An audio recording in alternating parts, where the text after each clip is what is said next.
Hello, happy Thanksgiving, and welcome to another episode of Shattered Innocence. Be a part, child abuse awareness, be a part of the solution instead of part of the problem. Please hit the thumbs up, please like, subscribe, share.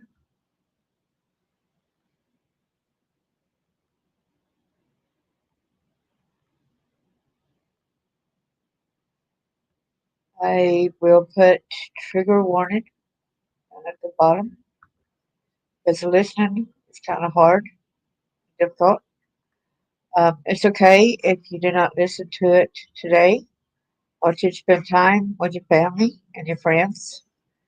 I'm just going ahead and putting this out there so that I could delete them off of Blog Talk Radio. This will be the next to the last episode, and after this episode, sometime today, I'll be posting the final episode that I have on Blog Talk Radio. So I could go ahead and delete that account. In Matthew 18, verse 6, but whoso shall offend one of these little ones which believe in me, it were better for him that a millstone were hanged about his neck, that he were drowned in the depth of the sea.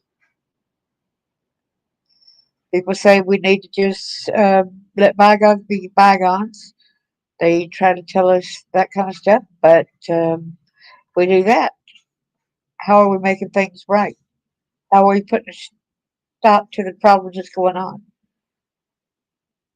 Learn to do right, seek justice, defend the oppressed, pick up the cause of the fatherless, plead the case of the widow.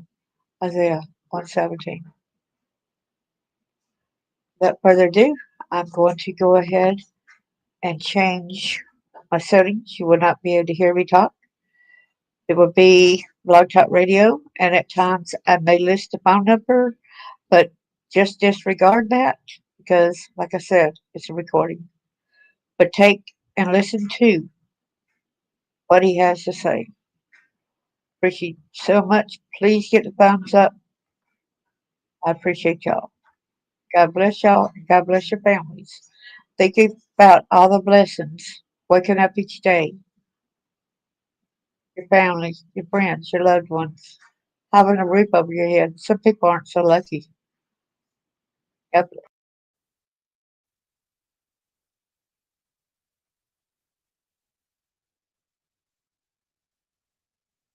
Radio.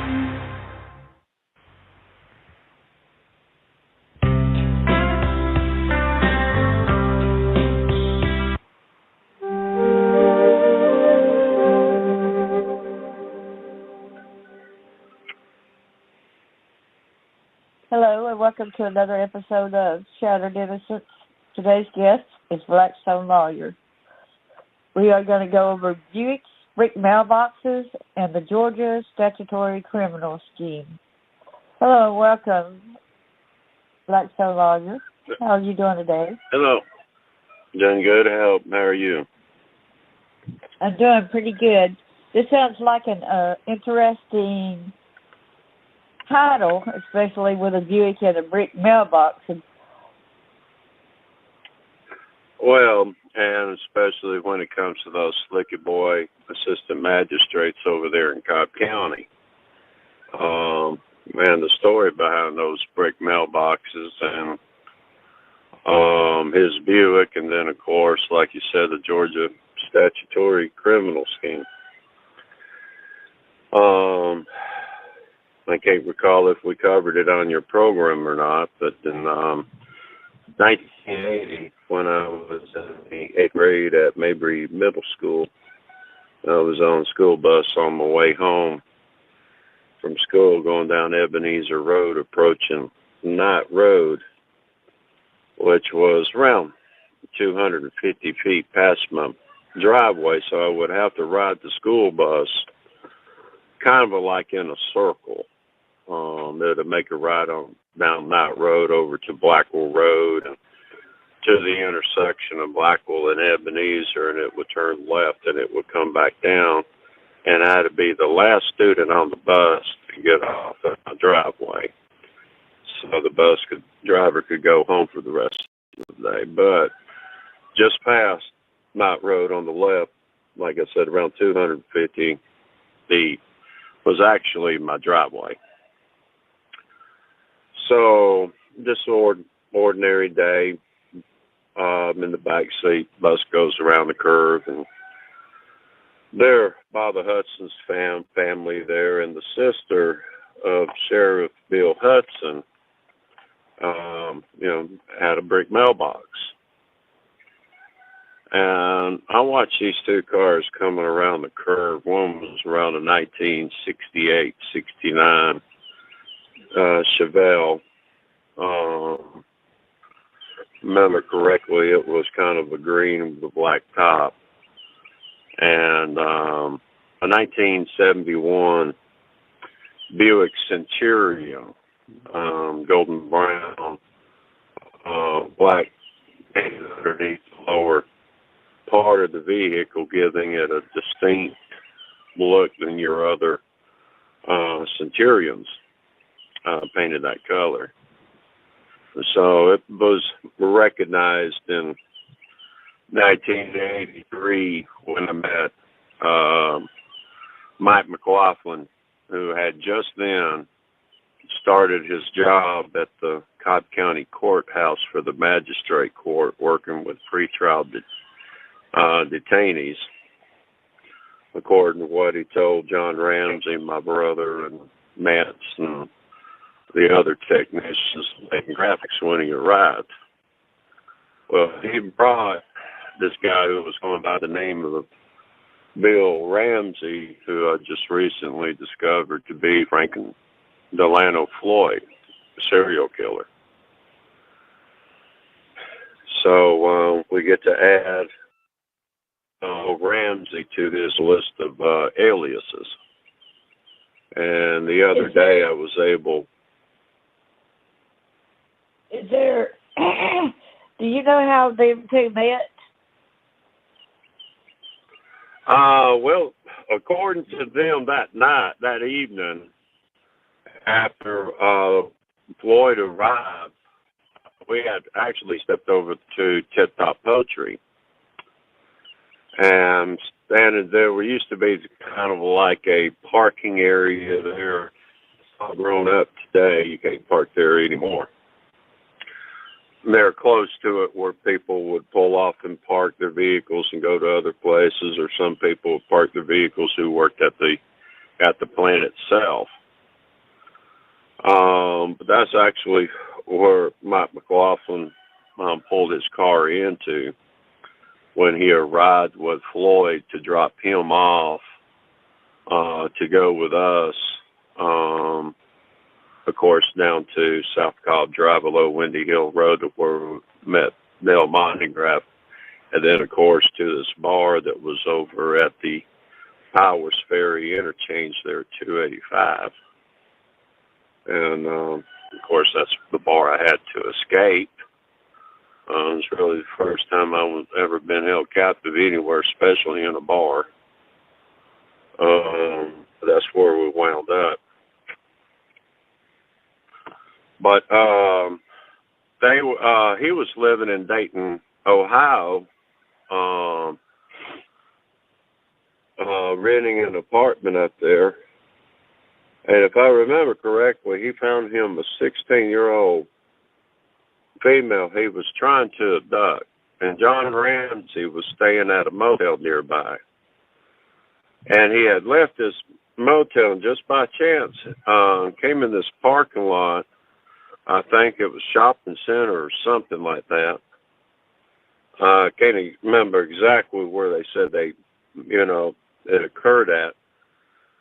But John sat there and was witnessing Floyd trying to abduct the 16-year-old female. And he wasn't doing a very good job at it. She was giving him a good fight, was about to get away, so John stops his car. He gets out and starts running over to come to aid Floyd. Floyd doesn't know that. He thinks he's coming to aid the girl. So, Wow. Of course, he pulls out his knife and he's about to cut John. And John is like, "What are you doing? I come to help you, buddy."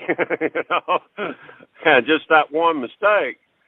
And they were able to abduct a woman and take her off and actually do their thing and kill her. And that's how John Ramsey and Frank Floyd became partners and buddies. And they spilled the beans and told you all this, huh? Yeah, it's no, they were intending to get rid of me that night, so they were just going to sit there and just kind of give me an idea of just what kind of lunatics I was actually meeting with. It's funny how people, when they go to, they shouldn't have killed, they go ahead and start professing a lot of their things that they've been doing and stuff like that. They're like, I'm not going to worry about it. You can be dead anyway. You ain't going to be able to tell. Yeah, you're not going to be able to say to anybody anything to anybody because we're getting rid of you anyway. I mean, as many times as I've heard that now out of different ones, it's funny. Because just people know it wasn't a simple walk hard. I'd be lying to say, well, yeah, I just went out and stopped all the stuff, no problem. Well, no.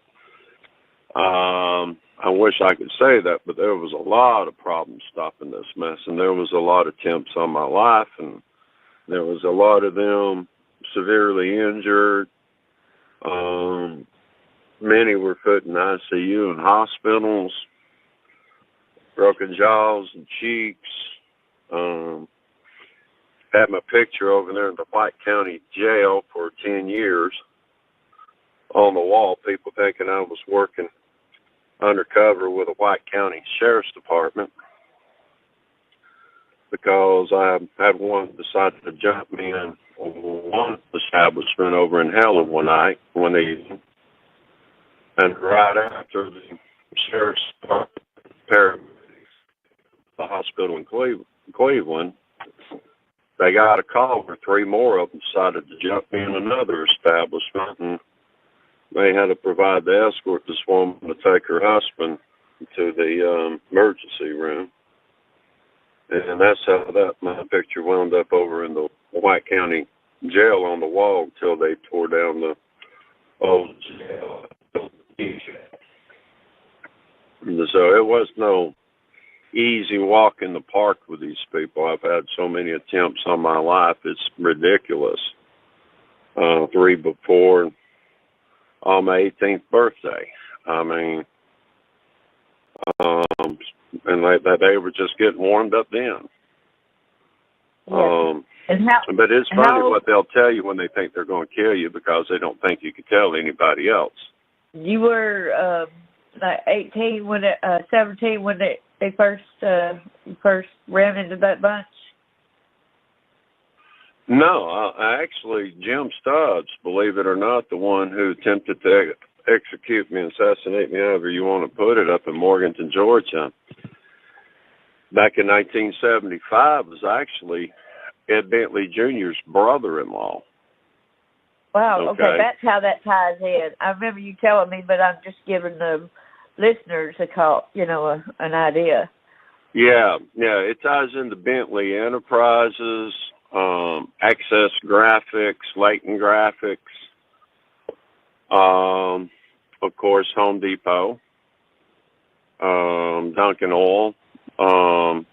It's like Jim Jordan and James Comer when they announced back in December of 2021 about Hunter Biden that there was two individuals that had put out information about Hunter Biden on social media. And there was only 2 people that had the audacity to even make any type of posts about Hunter Biden. But they found out that the posts were accurate and true. So we're not finished yet.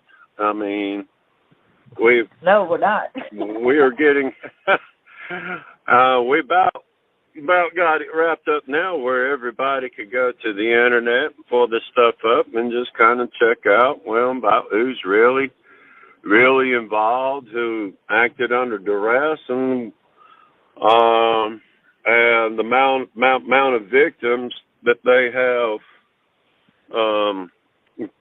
created out of all this. And a lot of the families of these victims are about to get closure for the homicides, and the whole world's going to be taking a, I wouldn't say a totally different view of Wayne Williams, but Wayne, he just can't get out of being at least a procurer in the Atlanta child murders.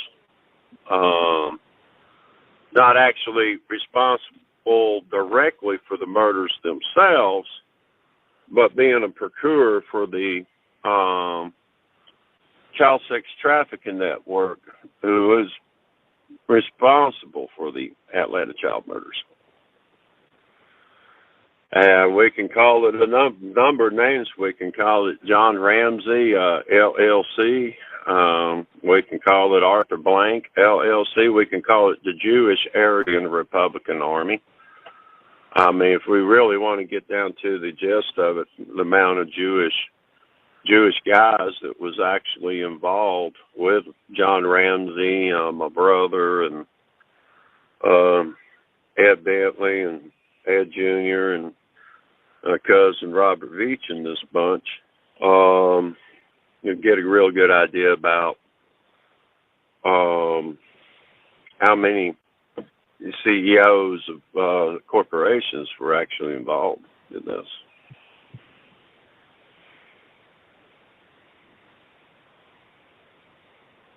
Somebody I was speaking to last night, they were astounded, and we were talking, they were telling me it's unreal when we get sent to tell police officers and everything to go to a police officer, find a police officer if they're having a trouble.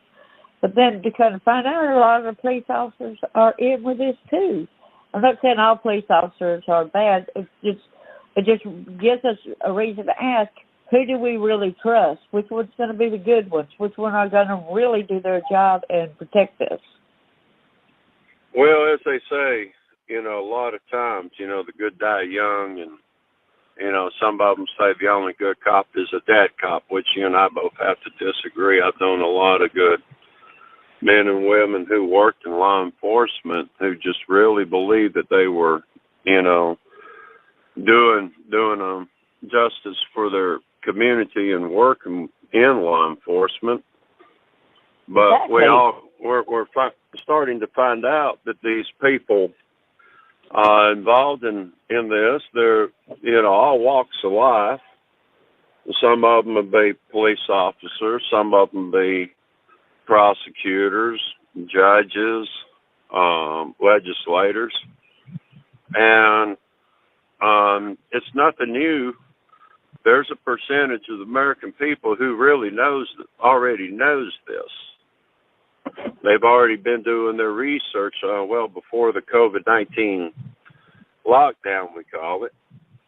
And the lockdown, it kind of really backfired because it gave people nothing to do but get on the internet and start going in and start, researching what they call conspiracy theories. Others, they were out there doing the mathematics of what the news was providing us as far as the statistics, and just came up with the mathematics and the equation that there was less than 3% fatality rate in the COVID-19, deaths, which was less than the common flu, with the exception to New York and Los Angeles. Those cities were at 6%. And the reason for that was three major factors that they had to know would kill people, and that was one, taking the hydroxychloroquine off the shelves to putting people on ventilators. Anybody that's ever had pneumonia, including myself, multiple times will tell you, do not put somebody that's got pneumonia on a ventilator.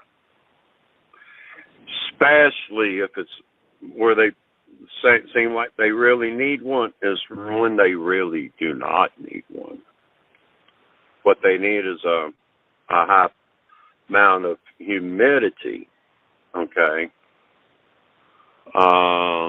in the room. Moisture to kind of moisten the air for them to where they can be able to breathe in, take all the particles out of the air. Now, I've never tried the HEPA during that. I've tried a low mist humidifier systems before, but every time that I ever had double pneumonia, or especially when I had double pneumonia, even pleurisy, I always used a humidifier. But they were killing people. They were giving them Advil, which was causing the virus to become more deadly in the patient. Because you know what COVID-19 really is actually the Kawasaki disease. Kawasaki? Mm-hmm. That is actually pretty much, I've figured out, is really what COVID-19 is. Now, there's a story that ties into this, believe it or not, and the Kawasaki disease. When I say ties into this, the domestic terrorism. In 1989, at the Nautilus Fitness Center on the corner of Windy Hill Road and Powers Ferry Road, there's this huge shopping plaza, kind of like mall, right there on the corner. And in the very top, back then it had a bar and the Nautilus Fitness Center. And the place would close up, I think, around 11 o'clock at night. It had a nursery where people could leave their children to play in while they went and exercised. So they pulled up the car, closed up the 11 o'clock one night, cleaned up the carpet. I think they finished around like maybe 3:30, maybe 4 o'clock in the morning. So the carpets didn't have time to dry. They opened up like at 6. So these customers came in to exercise and put their children in the daycare there. And I think out of the 15 children that was in there, 11 of them came down sick with something. 8 of them were hospitalized, and 5 of them wound up dying, passing away from this disease. Wow. And what it is carpets. If you don't know how to keep them deep cleaned and shampooed and maintained and all that, they were actually designed to hide the dirt back when they were invented. That's what carpet was for, was to hide the dirt. That's the reason why people bought it and put it down, because they were sick and tired of having to sweep all the time. And so it was a good concealer of the dirt. Well, since people wanted to be able to keep it clean and fluffy and maintained, well, of course, you had your companies that popped up that the extraction was the original way that they said, well, if you're going to clean it, you're going to have to wash it. And that's where we got into the truck-mounted type machines. They call it steam cleaning. It's really not actually steam, it's just good hot water and its chemicals and agents. Well, with that buildup in there, you got all kinds of bacteria, just about any type of virus in your carpet, anything from HIV to herpes, all of that will be in your carpet. And that's, yeah. And if you're going to have in order, to keep it out, you have to keep that carpet clean. So when people was coming in that gym and working out, and the children in the daycare playing, you had the stuff off the shoes, the skin off the bodies. So when they come in and they wetted it, all that bacteria just went crazy. All these viruses that made in there that was dormant, they just go wild. It doesn't matter how strong of a disinfectant or deodorizer that you're using. You're not going to kill off all that bacteria. You're going to make it go wild. It goes crazy. So here was the carpet still wet when the children came into the daycare that morning. And this is why I expressed to people, well, if you're going to clean your mattresses, just make certain that when you go buy a vacuum cleaner, that it's capable of deep cleaning your mattresses, because if it's not capable of really deep cleaning your mattress, it's really not going to be really much use on an area rug nor a carpet. So always make certain when you get one, it's going to work on your mattress and keep that, dead skin and stuff that builds up in there and no time out of your mattress. You want one that's, and you're probably going to have to spend the money to get a good, decent one, but they're worth the money because when you have that crap out of your mattress, when you lay down and it's out of your pillows, your body gets a much easier rest when you're not having to breathe that mess when you're asleep at night. So it's easier on your body when you lay down to sleep, so you get a much, much better sleep when you're sleeping in a clean bed.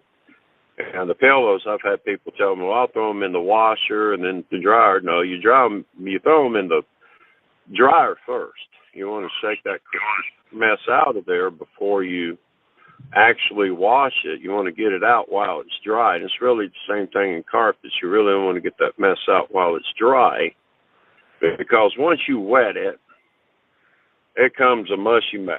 And you're going to play hell getting it out once it's wet. So I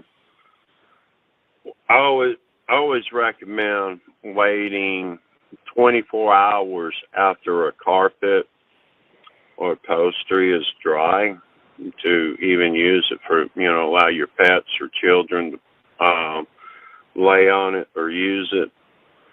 Because when this stuff gets clean, it'll dry. You can sit on it while it's dry, but the bacteria and stuff hasn't died down yet. It doesn't matter if they use a disinfectant and all that on it. It still is going to have live bacteria. So you wait 24 hours after it's dry before, allowing your children to walk in it and play in it or sit on it or whatever. And if you do clean your mattress, you always want to wait 24 hours after it's dry before you sleep on it. So there was this large lawsuit against the Nautilus Fitness Center. So they wound up going bankrupt. So they had to turn around, and I think they became American Fitness, if I remember correctly. And they were in business for decades till they wound up getting sued again. Then they turned around and became LA Fitness. And so it's Oh. LA Fitness today, what was originally not the Nautilus Fitness Center. Well, anybody that knows this case and knows I'm familiar with my knowledge of John Ramsey, I'll know that, I've been a member of LA Fitness and actually know which LA Fitness is partner, who they call Dale Montegraph, which isn't his real name. He don't like to tell anybody his real name because he was a executive, really with Kodak before he switched over to Polaroid. Yeah, I was thinking Yeah. that's who you was telling me about. That's, because you said whenever, like, there was these real films and stuff like that, and even then developed, they needed somebody like them to develop it, the films. Well, yeah, the pictures that when he was with Kodak, he used to work the little booths there, the little buildings in these shopping centers in Marietta, Smyrna, and Decatur, and Atlanta, all over. They had the little Kodak drive-up booths where the people could drop off their proofs and come back later and pick up their pictures. And families would take pictures of their little naked babies, as pictures for the family to see them, their birthday suits, nothing sexual about it. Well, these perverts was turning around and selling them over in Europe to perverts over there who were looking at in a perverted way. I mean, but whenever it came down to the U.S. government going to shut down the mica production in the U.S. in 1984, that everything went over to microfilm. Well, there was only two companies really in the film business in the U.S., and that was Kodak and Polaroid. And Polaroid just so happened to have a better quality, clear film than what Kodak came up with. And that's when Monty abandoned ship with Kodak, went over to Polaroid, got with John Ramsey, and they're the ones who created the computer software for the microfilm data entry that replaced the microchip industry after the U.S. government shut down the mica production. That's why all the microchip production left the United States and, of course, wound up over there in Japan and Indonesia.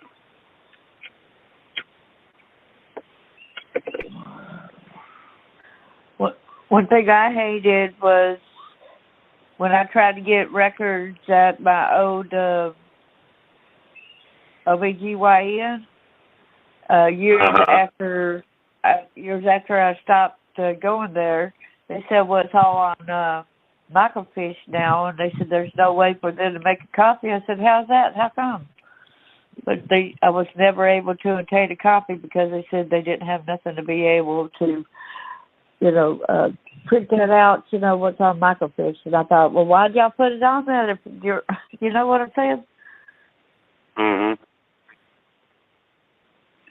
I ran into that hurdle. That's when I was trying to go and look for proof behind some of the stuff, Mm-hmm.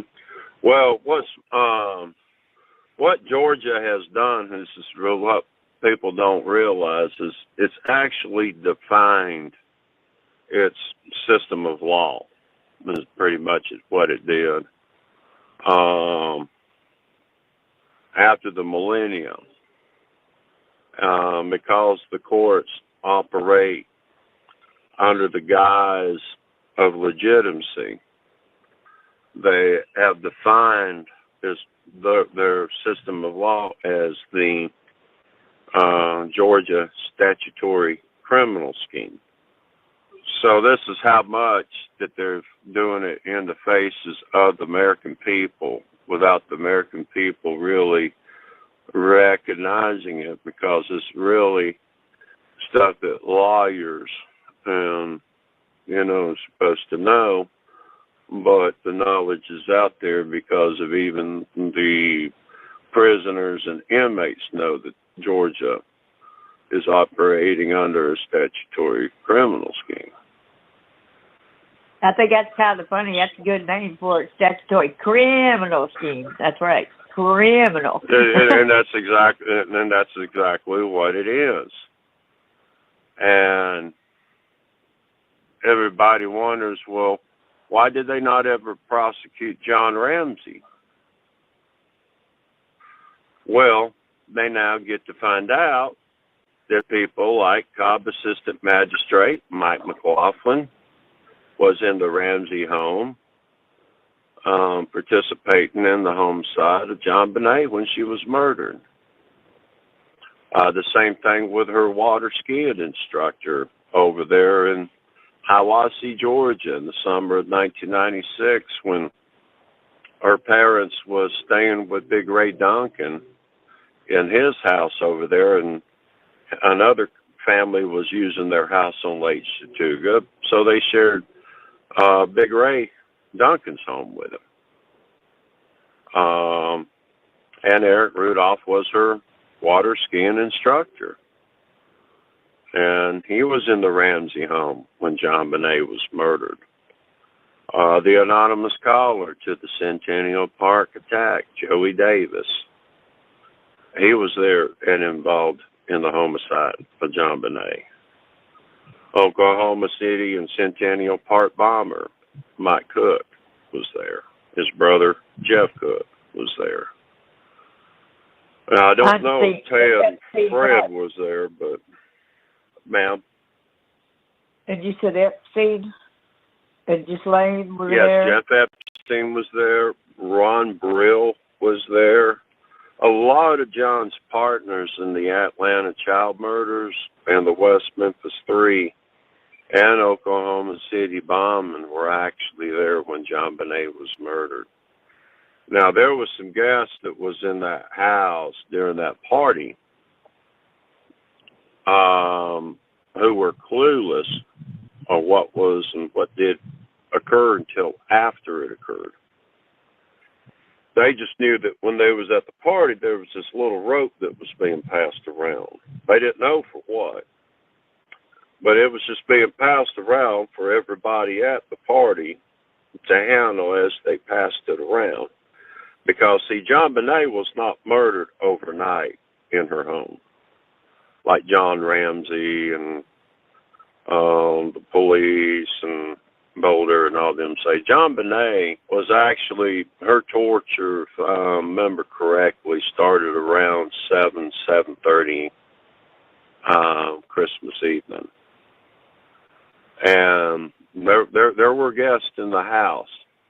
There was parties going there and next door at Fleet White's house.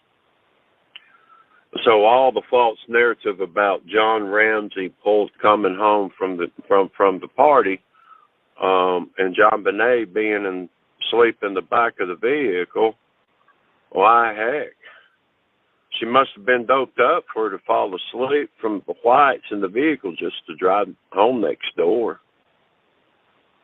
I mean, this stuff is ludicrous. Yeah. Now, it's unclear if they went to another place before coming back to their home during the party. But it was at 9 o'clock if they did go to another party outside theirs in the Fleet's home.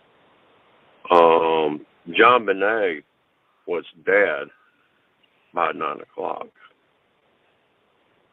They took her body, and I was told there was this little small room and space that he could put under the house that would preserve her body until the next morning, until he could clean her up and stage the scene.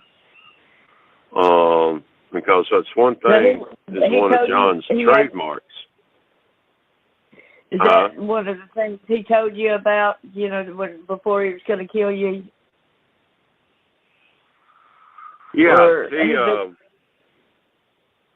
Yeah, in his January 2023 interview, he sat there and he describes the telephone call that he got about Beth Ramsey, his oldest daughter, and he was told that she was in the condition that there was nothing that the doctors could no longer do for her. And, well, in order to get her back, he had, focus on John Bonet. Okay. Well, number one, your daughter is dead. How are you going to get your daughter back? You're not going to get her back as far as coming back to life. That's for certain. Right. Okay, so there's only one way to get her back. Okay, now that she's dead, and that is go through with the murder of John Bonet, like he told her he would do in 1991. You told Beth Ramsey what I was going to do. What was his words again? The moment he got home, he was going to sexually assault her, and he was going to dye her hair blonde, put her in these beauty pageants to dress her up like a little beauty queen, because that was Beth's biggest fear, was John Bonet, being in these beauty pageants, because Patsy, was a beauty queen, and they used to try to get Beth to get in these beauty pageants. And Beth, she didn't want to go in these beauty pageants, even at the age that she was. She just, she had some knowledge about beauty pageants that I didn't have. Now, Matt, her boyfriend, he gave me a pretty good rundown about some things that she was ashamed to tell me about that had happened to her during her childhood. Because she was very, very much a very high moral woman. Once she got with him, they wanted the most and the best out of life they could have. But on the other hand, here was her dad, Ed Bentley, Judge McLaughlin, all these bigwig elite in Atlanta, just some of the most filthiest rich scum in the world is the only way that they could put it. That these people were so degraded that it was beyond their imagination that we would have a government being run by these people. So they were not going to just sit back and allow her dad have this beautiful little, baby girl named John Bonet wind up doing to her what he did to Beth, that started when she was 7 years of age.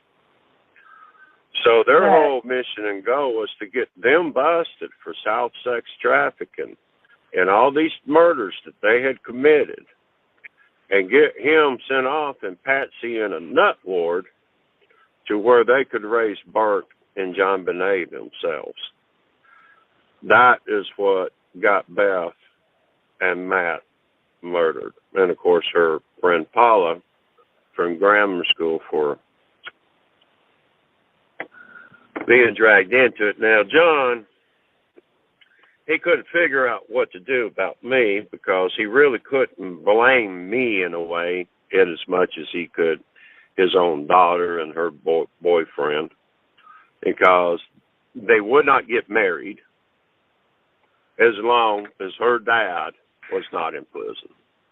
They wanted to get married and have children and have a normal life, but they couldn't do it once he had John Bonet. That was the straw that broke camel's back once Beth got to sit down and hold John Bonet for the first time. She said her heart just melted over that little baby girl. She just fell in love and wanted the best for her little half sister. Right. And they could not function in this world just knowing what they had in mind to do to this country in 1995. They were about to start then. They knew all about it. And they come to find out that I had accused Francis Cook's oldest son, Mike Cook, of going to blow up the federal building that was intended to be blown up in 1995. I had accused him of going to blow it up at a baseball game in 1974. And even him and her couldn't believe that. But that is why they're dead. And of course, they did come after me because I told them to where they could put their $4.5 million of hush money. That it wasn't just blood money, that it was child blood money, and they could stick all that blood money up where you know where. I was moving out of Marietta. I would go out here and work to make my living. I wasn't going to say a word unless I ran across another one of their child trafficking operations, and they better hope to God I don't run across another one of them, because then I would get out and I would expose them. And sure enough, when I married my first wife, I wound up living in the county north of another one of their child trafficking operations there in Andalusia, Alabama.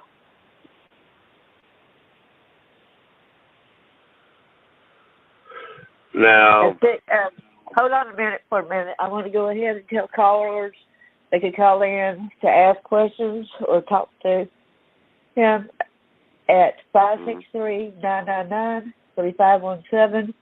Again, the number to call is 563-999-3517. mm-hmm. Okay, go ahead. I'm sorry. So after they attempted to abduct me some more down there in Evergreen, and of course my brother Fred and some of them wound up being ran off the road, chasing me, and I played chicken with them. I was leaving Evergreen, Alabama one day. I had a 1983 Pontiac Grand Prix SJ, white with T-tops, red interior, Sony cassette player with a Clarion equalizer like I had in my 77 Grand Prix. I got 1983, the night that I met John Ramsey. And of course, Mike McLaughlin and them. Well, I'm coming down Brooklyn Road, and I get there just before County Road 36. Between two houses is sitting that 1971 Buick Centurion. I didn't notice it when I passed by, except I just saw it parked there. Didn't pay much mind to it until it pulled out behind me. It come rushing up on my bumper the way it did. I looked at it and I recognized it, and I'm like, holy cow. It was Judge Mike McLaughlin. So, of course, my bump, gunned my little 0305, against that big old 455 4-barrel. And we church there. They had also burnt when they found out that I lived down in that area, because it was a black church. A friend of mine, Fred Salter, was actually the custodian of that church, and he also was the custodian the courthouse there in Evergreen, Alabama, the Connecticut County Courthouse. But they wound up burning that church too. But Oh. of course, it was remodeled, and the burn damage was repaired, and it's still there. But yeah, I put my little Jim Rockford stunt on and built, spun back and spun my car around, which of course he was good at that too. The dude really knew how to handle that automobile. He was really good with him, and of course I was really good with mine, but it just didn't have the ass behind it that 455 had. So I had to pull that stunt again, because I knew if I could get down to the community of Paul down there at Brooklyn Paul Road and get him behind me there, I could cause him to crash into the brick mailbox of Grady Rawls, the owner of Grady Rawls Construction, the largest road construction company who contracts for the state of Alabama that does the road work there on its highways. Him and his wife, Willadine, they had built a brick mailbox there a year before because of the rednecks coming down there with their ball bats and axe handles and clubs and stuff and knocking mailboxes off the post every so often. Then Grady's sister and brother-in-law, C.R. and Carol Pate, also worked there at Rawls Construction. They had their mailbox built out of iron and had it look kind of like a country house, kind of built out of wood, painted up like it was built out of wood, because they wanted one of them rednecks to hit their ball bat against that iron mailbox to where they could hear the yep. Yeah, from the spring in the fingers, he hit one of them iron mailboxes. Your fingers are like sprung in the joints for a minute. It's like hurts. Oh, like yeah. Crazy. So that's the reason why they built the mailboxes the way they did there. And Grady and Willadine, they built theirs out of brick. And it was a beautiful white, brick mailbox. It was right there at the road where the postman could pull right up, put the mail in, and go right on. And that road is kind of windy and tricky there when you come off of Brooklyn Road and onto Brooklyn Paul Road. You got all that gravel that gathers up there in the turnoff there from all the log trucks dropping gravel and all that while going up and down the road.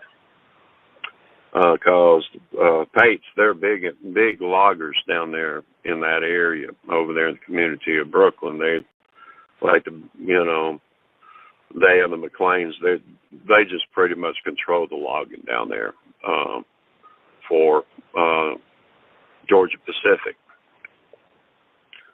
So,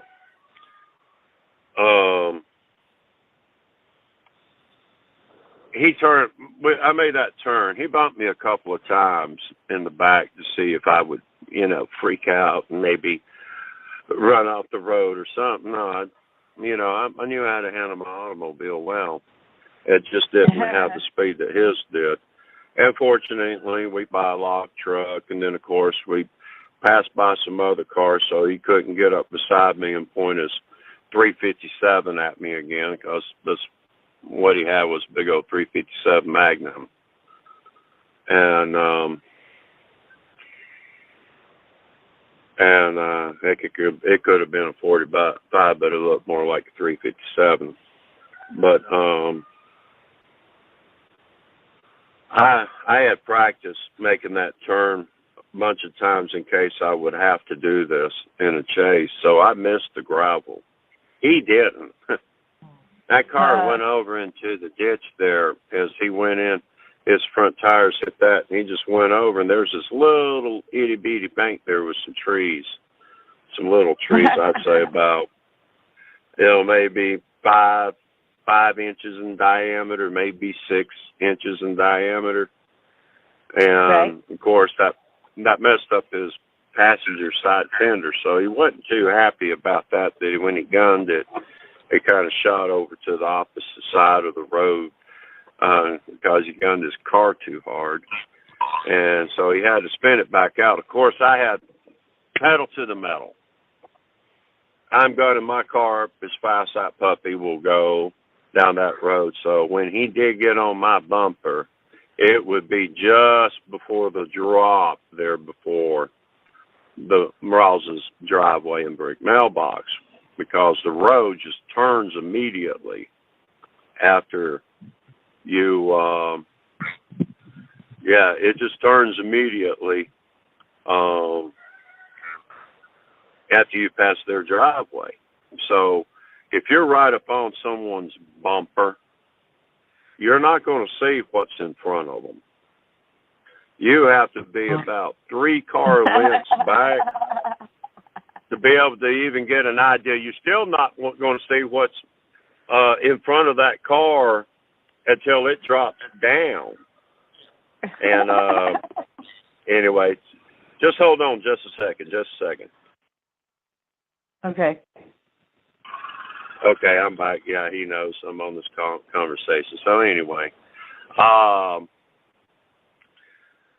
so I just had my car directed to that brick mailbox, and at the last minute, I cut my wheels to the left, barely to miss that mailbox myself, and there he was looking at it dead center. And that big old Buick, just when he cut it to the left, it was impossible to miss it.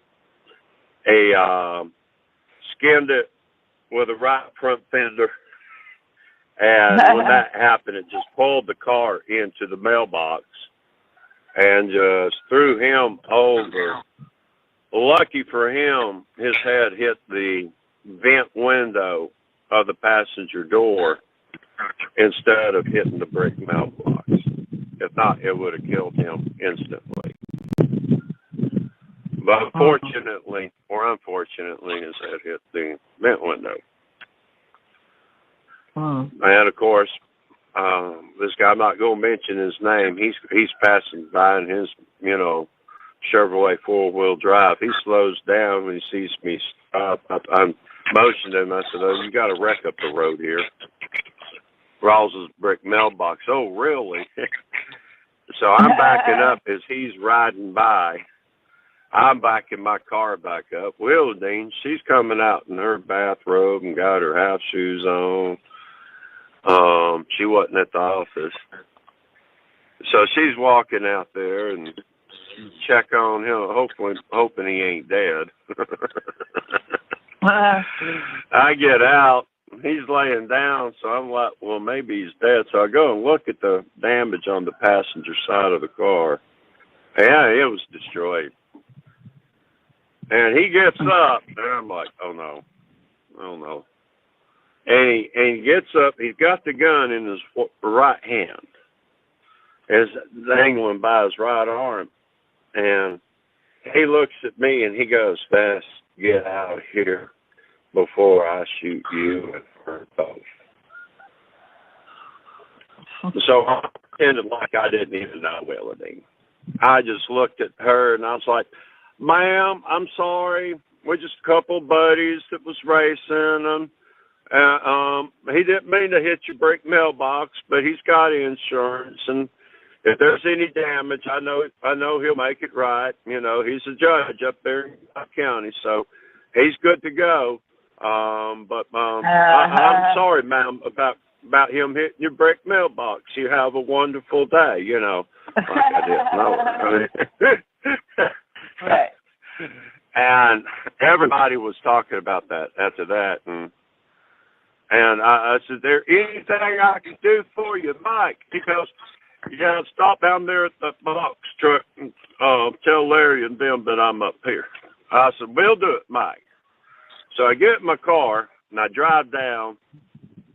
I'm trying to think of the name of the intersection there by Paul Grocery, and sure enough, there's one of those old black UPS trucks sitting there on the oncoming lane on the side of the road. And there was another time I had to cut down through the yard. This one house. There was another truck was parked in the same place. They were trying to chase me, and I cut down in the yard to go around them instead of trying to confront them on the road. But there was one sitting there, though. The Jacoby brothers, going by the Roan brothers, Larry Roan, I forgot, Danny Roan or whatever alias they like to use as the Roan brothers, because Floyd, he was Bill Ramsey, and some people mistook Jacoby or the Roans as Bill Ramsey, known as Frank Floyd. Uh-huh. So anyway, he got transported from the hospital from Evergreen to Columbus, where they had the better doctors. And everybody at the courthouse in Marietta wondered why he sold his favorite automobile, that Buick, while he was on vacation in Alabama. Because he told everybody he was taking them a vacation to Alabama. And he always liked to drive his Buick. They said he loved driving that car more than he did his Mercedes. Well, yeah, he was any time he needed to get rid of somebody, he would have that automobile. So it wouldn't be unusual for him to have that automobile if he was having to run down the road and assassinate someone. So, of course, that was his favorite automobile as far as the people at the courthouse were concerned. So they just thought, well, he took a 2-week vacation, but why in the world did he sell his car? Nobody knew until 2005.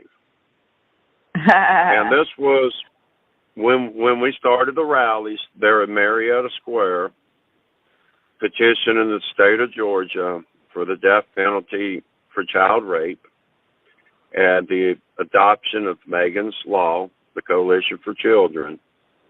We wanted to use John Bonet as one of our mascots, which I knew the Ramseys were not going to allow to happen. This would be my way of kind of getting some exposure on them.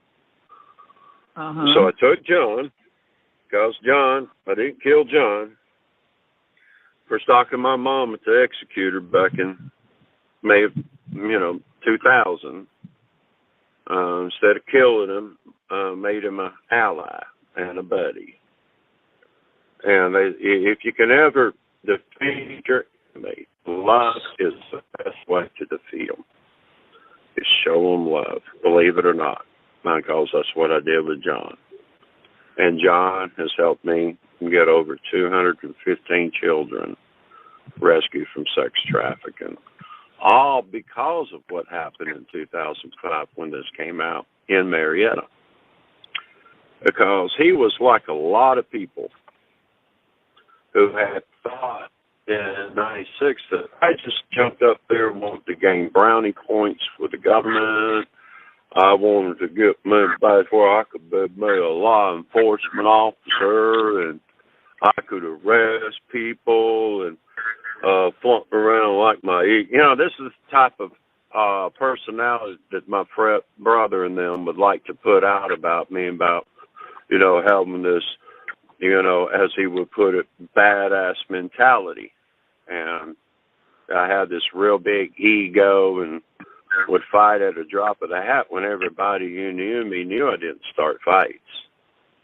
They always knew I finished them, not start them.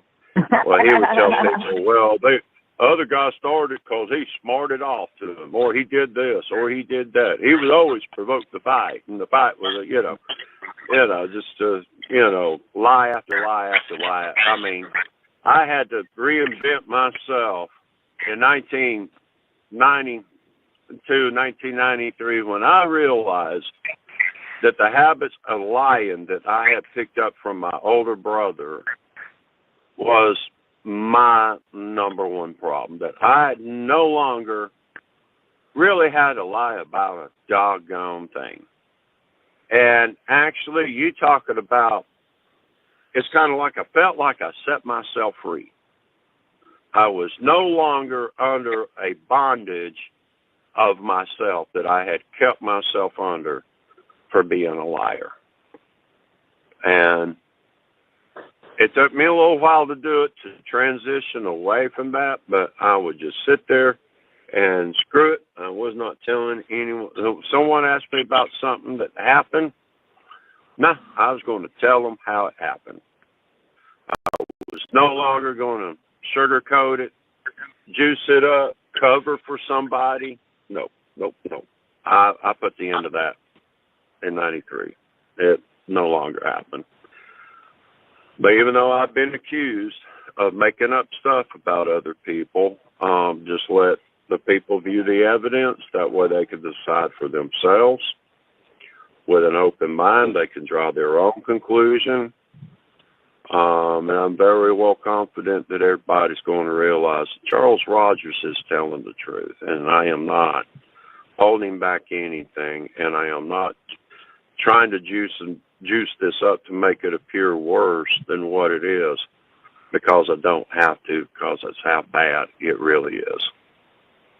Exactly. Mm-hmm.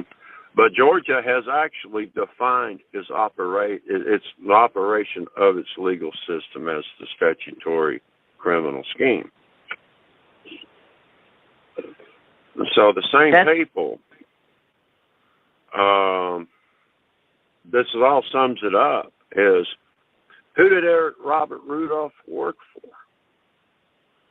Well, he was working for Zell Miller as a handyman over there at the Brasstown Valley Golf Club in Young Harris, Georgia. Before and after he was wanted by the FBI. Zell and Shirley Carver, and Shirley being the president of the Federal Reserve Bank branch in Atlanta,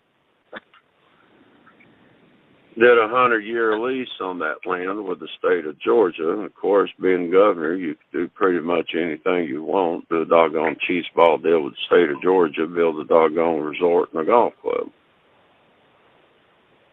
Well, that's what they did, built a resort for that golf club.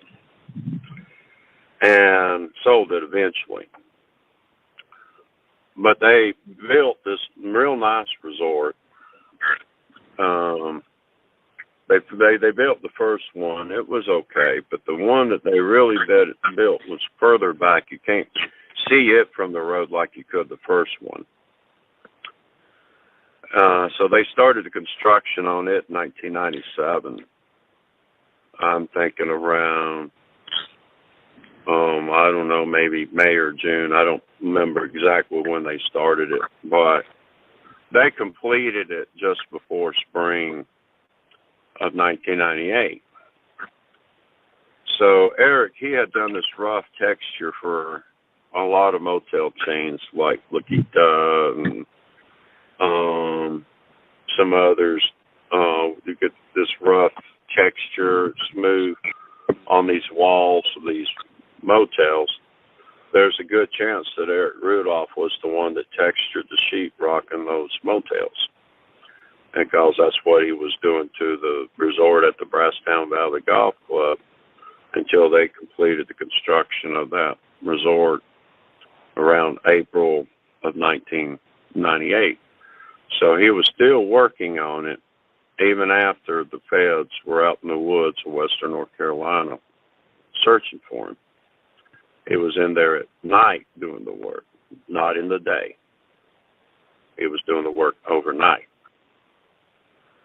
So there wasn't Eric camping out anywhere in western North Carolina whatsoever. He did go over there after 1998 and was up there camping up there behind O'Grady's house over there in Hanging Dog for a while. That's because everybody else at that time were hands off of him. Some of them had gone over there to the bridge looking for him and wanted to kill him anyway. So he couldn't stay at the bridge all the time. But he was able to stay there some and still maintain going and getting food out of his assigned dumpster that was there behind the old Piggly Wiggly. It was Piggly Wiggly when he was assigned it, but it got bought out by Save-A-Lot. Okay. My buddies. Yep. So he could not eat out of any dumpsters but that one dumpster. He had to have plenty of oats that he could eat. That was the only thing that he was to be supplied by anyone was oats. Because an oatmeal up there. And that was to absorb the blood of these children that he had drank, was the purpose of those oats. And so, I didn't even have the Macon County law enforcement go in there and clean out and raid his hydroponic lab. The boys that had killed Frank Sheldon and Strassmeyer and Holloway in my defense, there around September 23rd, 99, I just told them to go over there and operate it. They earned it. I knew growing marijuana was illegal, but I told them to go ahead and just maintain that in operation. And, once a year, just go over there, that bridge, and drop him off just a little small piece of a bud and a rolling paper and some matches that he could actually light the thing with. That way he would know exactly what he lost for being a deep state, child raping, murdering, domestic terrorist. Because he grew really good stuff, both indoor and outdoor.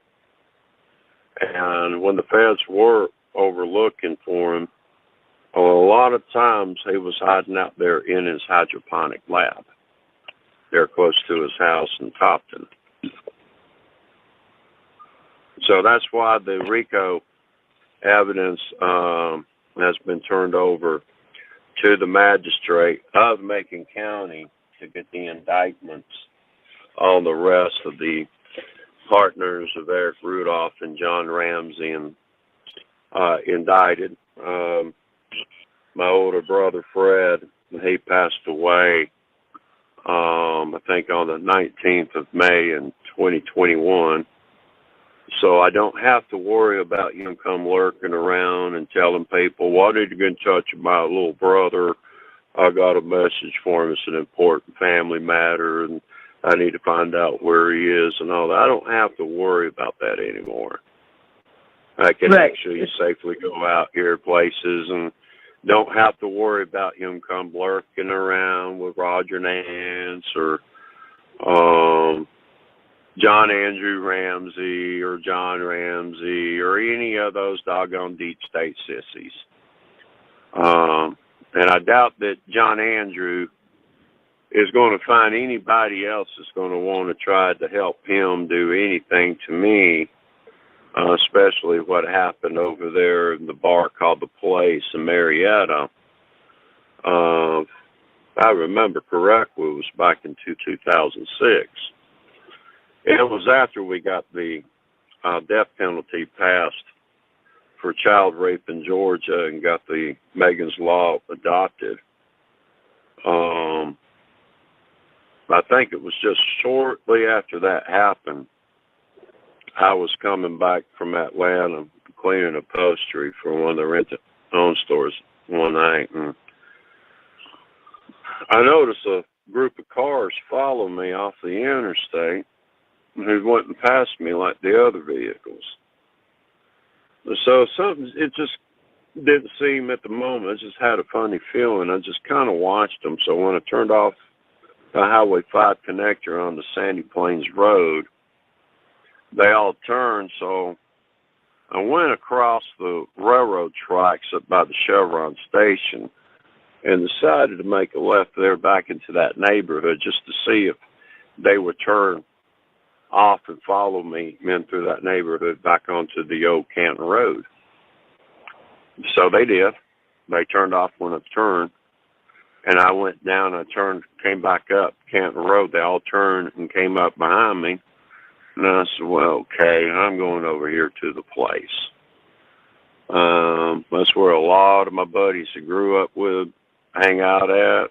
The majority of the bartenders knew for years, even back when it was Surrey's, back before I even moved away from Marietta. So it was kind of like my favorite spot back when my younger single days. So I knew a lot of people that went in there. So they decided to follow me in there, and they took different spots and positions in the place. He sat down over close to where I was at the bar when I was talking to some of the bartenders and people that hadn't seen me in a while. I was just sitting there chatting with them. And he just sat there at the table and just stared at me. I think a waitress came by and asked him for something. I don't know if he ordered a drink or not, but she was making her rounds, and he just sat there and he wouldn't take his eyes off of me. And I couldn't really place who he was. I kind of had a feeling that he was John Andrew Ramsey, but I just wasn't 100% certain. He had that pursed lip too, right? Yeah, he pulls his lip in. It looks like he has a hair lip, the way he pulls that lip in and the way he talks. Uh-huh. And believe me, he almost got a hair lip that night. He doesn't have one, but he almost got one when he made the mistake of him and his 5 buddies coming in that bar that night after me. That was a bad mistake. So I went over, sat down in front of him, asked him if he stared at people everywhere he went. And of course, he said he didn't. He just only stared at me. And of course, I won't know why he was just sitting there staring at me. He just sat there and told me he was amazed. And of course, I had to ask him what he was so amazed about and what was so amusing about me. They didn't want to sit there and stare, and he wouldn't say anything. And so I asked him, I said, well, what are you, a homosexual? He was, no, I ain't a homosexual. And I asked him, I said, well, if you're not a homosexual, then why in the hell are you sitting over here staring at me? And he goes, well, you really don't want to know. I said, yeah, I do. I said, there's one way to find out who you are. Is one, you just do it the easy way and tell me who you are. Or 2, I'm going to beat it out of you. So which one's it going to be? Are you going to voluntarily tell me your name? Or am I going to have to kick your ass to get it? Uh-huh. And he goes, well, I'll just give... He goes, you're not going to kick my ass to get it, but... Do you remember Beth Ramsey? I'm like, yeah, I remember Beth. And he goes, well, I'm her brother, John Andrew. That's when I lost it. He jumped up and he went running out that bar. His buddies thought they were about to come over and grab me, and some of my buddies over there was like, Charles, who in the hell are these people? And what's going on? And some of the others that were over behind me, couple of them, one in the back, I went back toward him, and he kind of scooted up to the front, and that's when I had to tell everybody my name, my title, Charles Rogers.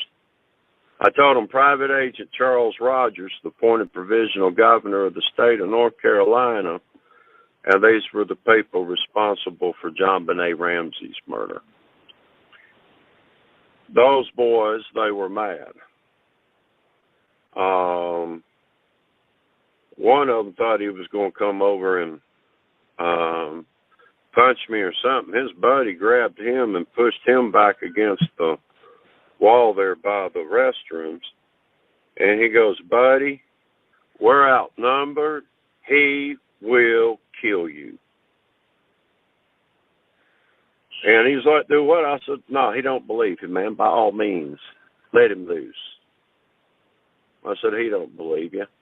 I'll make a firm believer out of him. And because that was after I had my ordeal over at the Papa Do's there on Windy Hill Road with Jeff Carrier and Tom Payne, because I knocked Tom Payne out and put him in the ICU at Cobb General for 4 days. So, and that was in 2005.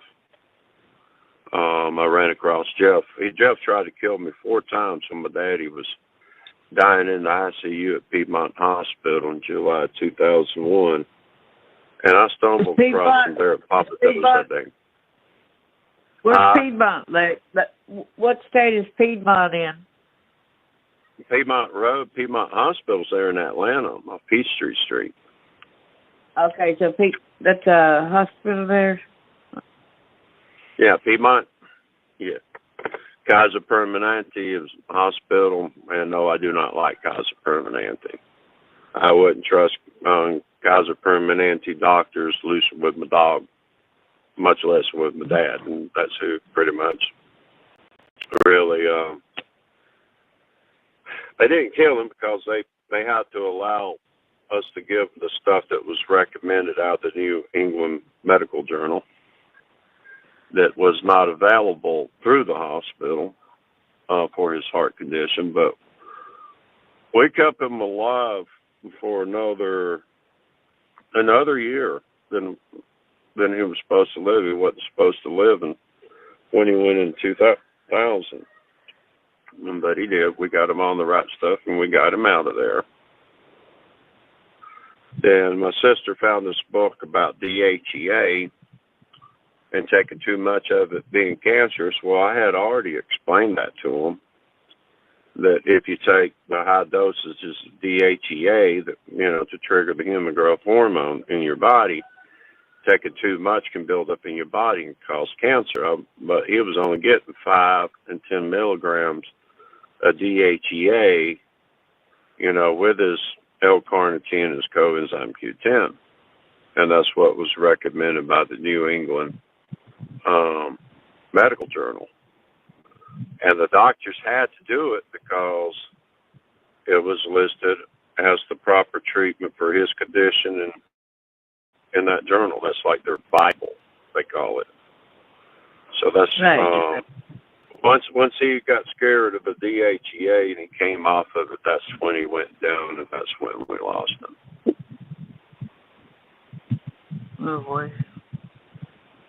Sorry. But yeah, Carrier, Manier, and all them trying to help my brother Nance get rid of me while he was dying in the ICU. And of course, their people turned on them, turned against them. They made a boo-boo. 2 guys was working in this gas station there on Buford Highway, and I think it's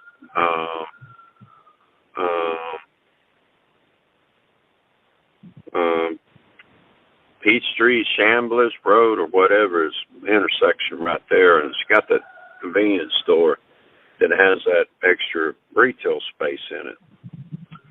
Well, these guys was remodeling that on March 11th, 1997, when they were going to hit all those targets there in Doraville and Chamblee.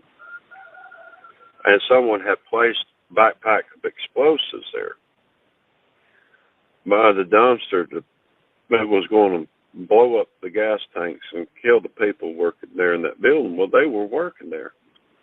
They hired them to monitor me at Piedmont Hospital while my dad was dying, after I escaped my brother's automobile the evening before on July the 7th, 2001. So they tell these guys, oh, he stole from this guy like $3,500, $4,000 worth of stuff, and he turned him over to the cops, and they busted him for drugs, so we need y'all to watch him. So when he leaves the hospital, we're hoping we can follow him back to the stuff that he stole from the guy and retrieve it to where we can get up the money to bond him out of jail. That's the lie that they have been told. So regardless to say, they were not too happy. Two things. They found out they were working for the terrorists. And two, I was, number one, not a thief. Okay, number two, dang sure not an informant. And they're like, well, are you a federal agent? I'm like, fellas, please, no, I'm not even a federal agent. But, well, they like, well, what are you? I said, man, these doggone stupid SOBs made me the doggone top appointed official of the state of North Carolina. And they were like, dude, what? So that was another reason they were mad. They were being tricked and trying to kill a government official.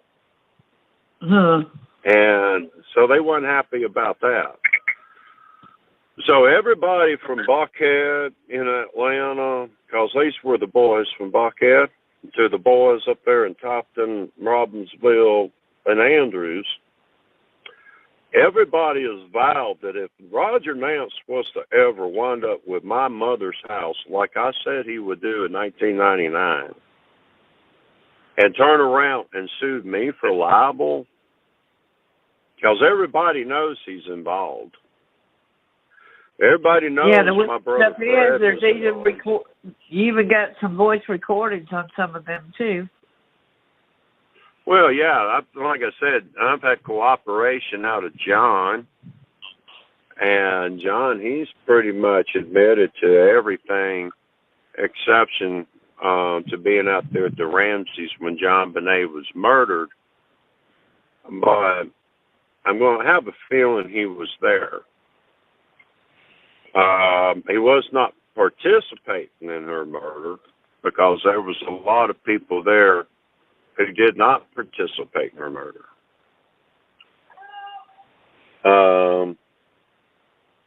But he's down there somewhere. I don't know, down there. I guess, but I'm on a conference call right now.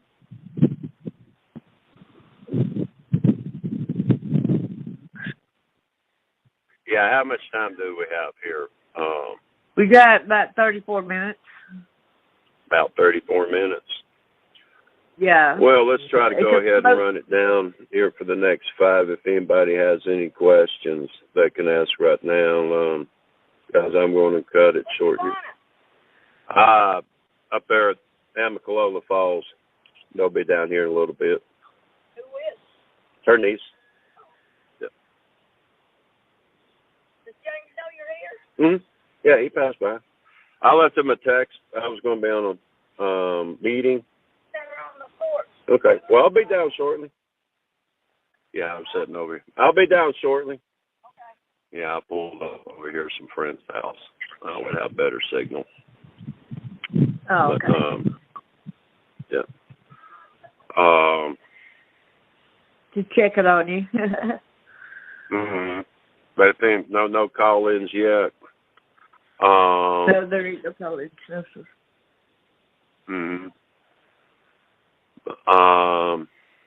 A lot of people like you to just talk, and they'll say they like to hear, and so they'll listen to the other part. That's what they told me. They said you get a lot done if you don't be asked questions. You go through a lot of information is what I'm told. That's what they tell me. Yeah, that's what I try to do.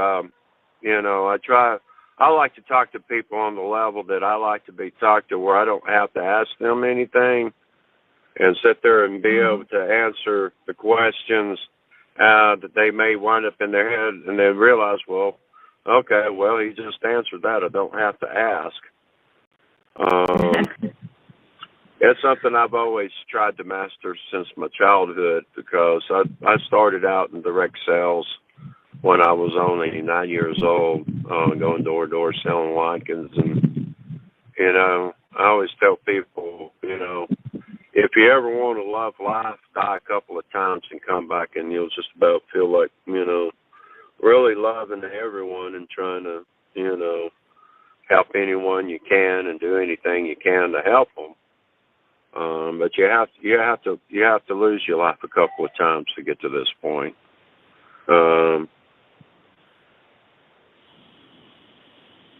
Yes. Or at least be put in a couple of dangerous situations, and because there's a lot of people that get to this point. There's nothing you can do to, you know, destroy their character. You might can destroy their reputation for a while, but eventually, once that dies down and their reputation is restored, well, their character is their character. They're going to maintain being the, you know, individual that they've, you know, been all along. You know, and Right. So if I have any negative stuff out of people, I've had some people tell me, "Well, you sound crazy. You're crazy." Well, at least I got every reason to be crazy. And shoot, I almost got killed first time when I was 9 years old, executed. You know. Yeah, a lot almost. of people don't want to believe it. A lot of people don't want to believe a lot of this stuff that's going on. They need to open their eyes. No. That's why it's growing. That's why it's growing exponentially. Well, yeah, because, you know, the scripture says, you know, evil rises when good men do nothing. And, Exactly. you know, that hydrogen bomb over there at Cook Ridge, I really didn't want to have to do that, but what do you do when you got the son of gun that's already armed set to go off? It's not like we could go over there and overpower a few guys and go down and snatch something that hadn't been, you know, set to go off. That wasn't the case, so what do you do? Right. You know, so I here we are, appreciate you know, you for what 25-year you run. do. Yeah, I mean, but it's like I had to tell Governor Hunt, you know, that afternoon, I was like, we can take them down today, Governor. But what are we going to do when the copycats jump up? Oh, yeah. Because There's you got so friends many that work over there in that U.S. courthouse over there in Raleigh. They might go over there one day and they decide they're going to go hit that U.S. courthouse anyway. You're going to take that chance. He really did not want to go to the rear parking lot of my office and negotiate with Matt McRae, Sr., to get that truck bomb out of Raleigh because they intended to hit his building with a truck bomb on February the 2nd, the following week. So I really can't say I blame him for that. I would have been nervous going over there myself if I was the governor of North Carolina, knowing that, you know, these terrorists were going to kill me the following week. And there was around 120 FBI following this truck bomb in the Murphy, North Carolina, from over in eastern Tennessee. By 30 minutes. Yeah, they were 30 minutes behind McRae. So I don't know what would have happened if they had arrived before we got that truck bomb out of there. There was like over 200 spectators out there in front of all the businesses there. They couldn't do it there at the McDonald's because State Patrol had everything blocked off except for the drive-through window of the McDonald's. The dining room was not accessed for public. Only the drive-through was open that entire day. But all the businesses past there, you had all these spectators. When they heard, they thought was Eric Rudolph that hit the New Women's Healthcare Clinic because that's what he was being, you know, suspected for. They didn't have any clue that. They thought he was trying to preserve and do something good instead of just trying to kill people. Yeah. I mean, shoot, it's like I told people before, the way they described Eric Rudolph. Shoot, I'd probably brought him in, sat down, and fed him myself, and gave him a place to sleep. And shoot, I'd probably bought him a case of Doritos. He could sit back on the sofa and watch TV while the feds were out there looking for him, if that were the case. Exactly. Because to me, I'm on the same page with a lot of people. When a child is conceived and is in the womb, it's a human life. And you take away that human life, you've taken away that human life. It really is murder. So Yes, I don't agree with the murder of the preborn, but I'm sure as hell don't agree with the torture and the rapes and the murders of the little children who are born. So there's nothing pro-life about people like Eric Rudolph. Nothing pro-life about them at all. Right. Once everybody found out up there that was helping hide him out exactly what he was about, and that question that he asked me over there in the Radio Shack on my brother Bill's birthday in 1997 in January, I almost got him shot twice by his own mother. Yeah, you could ask him again, but I remember that. I remember that question. Yes, that's pretty graphic. That's the most horrific question I've ever been asked in my entire life. And so I can relate to why Beth and Matt didn't want to be a family under a government and system like this. That they would actually risk their lives to get her daddy busted and the rest of the bunch busted than to have to live in a system that is governed by a bunch of doggone pedophiles. And Georgia is loaded with them. The state of Georgia is pretty much ran by them. And the ones who run the state of Georgia are the ones who controls what happens in Washington, D.C. behind the scenes. So it's not like we were not warned. We were warned by Eisenhower about the military-industrial complex, because even he feared that this huge thing would become a prison medical complex in addition to the military-industrial complex. So now we not only that, but we got a child trafficking industrial complex called Child Protective Services. Exactly. So this whole thing is nothing but one huge, gigantic Ponzi scheme. Now we get to understand what their agenda was in the 90s, why they wanted to abolish the United States government, and that was to where they could put in their panels of judges and eliminate the jury system. So their panels of judges should determine if you're innocent or guilty of anything. And if you are, what they're going to sentence you to. And if you got anything to say about it, they can sentence you to death for that as well. So we're talking communism.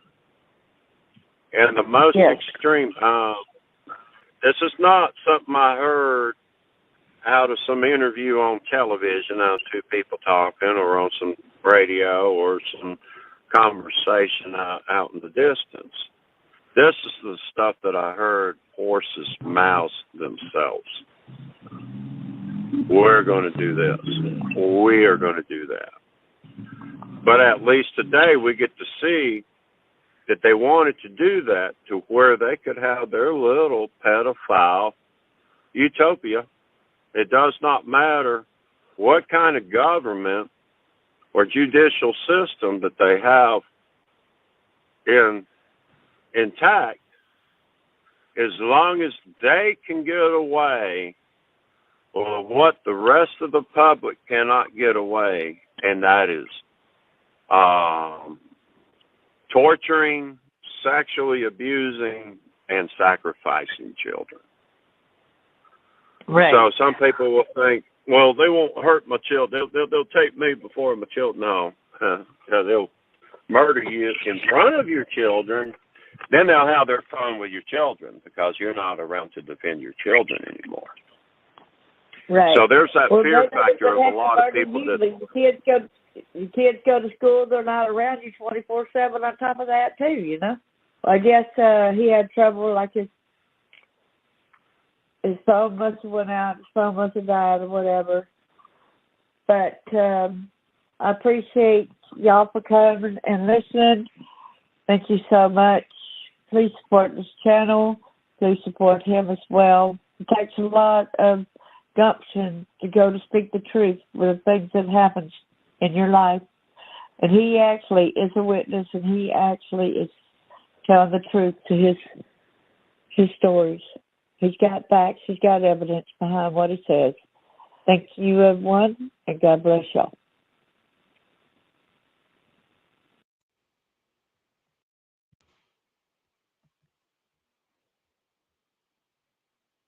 Yeah, have a happy Thanksgiving. Probably try to do the other last one